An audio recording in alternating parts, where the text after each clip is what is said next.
Сәлем достар, мені каналыма қош келдіңіздер. Бүгін біз сіздермен дәл осындай саңырау құлақтардан кекс дайындаймыз. Менімен бірге болып, қалай дайын болатынын көріп алсаңыздар болады.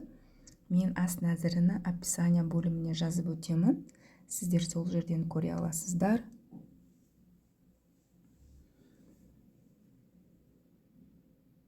Свежий қозы құйрықтарды дәл осылай турап аламыз. Саңырау құлақ, қозы құйрық, шампиньон барлығы бір деп ойлаймын. Дәл осылай барлығын төртке бөліп турап аламыз.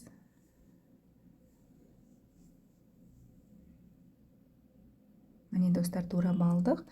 Біз тұздалған шампиньондарды турамаймыз. Енді қызып тұрған табамызға сливочный маслоны салып, сары майымызды салып, әдемілеп қуырып аламыз.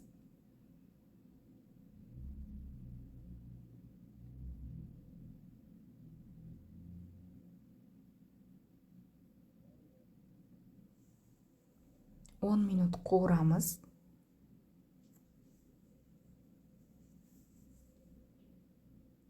Әдемілеп қуырып аламыз. Қуырып жатқан кезде тұз саламыз, қара бұрыш саламыз.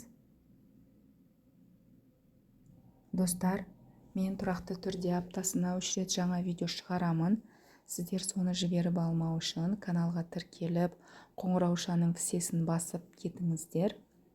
Сіздер де жасап көріңіздер.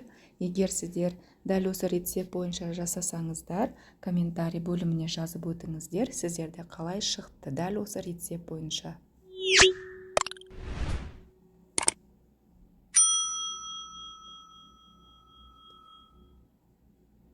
Міне достар, біз қуырылып жатқан қозы құйрықтардың үстіне сливки саламыз.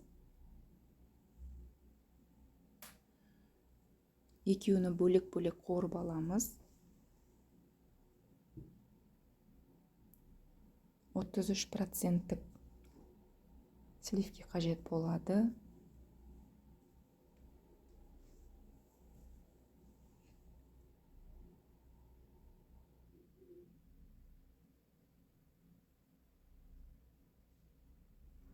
Сливки қойғаннан соң тағы да 5 минут қуырып аламыз.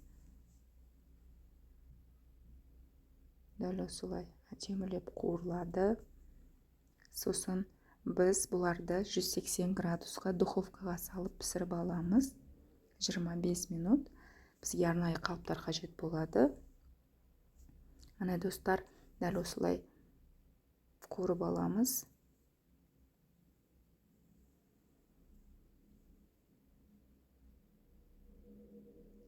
Енді барлығын дәл осы қалыптарға салып шығамыз. Тұздалған отдельно, свежий отдельно салып аламыз.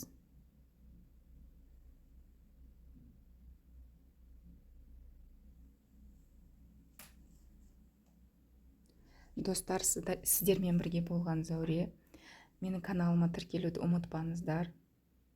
Сіздер үшін аянбай рецепттер шығарып тұрамын. Менімен бірге болыңыздар. Сіздерге үлкен рахмет. Видеоны соңына дейін көріп, маған қолдау білдіріп жатқандарыңызға. Барлықтарыңыз аман болыңыздар.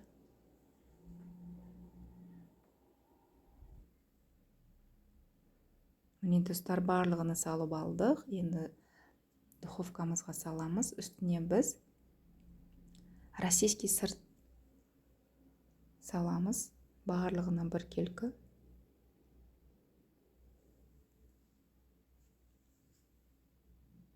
Дәл осылай барлығын үстіне дәл осылай салып шығамыз.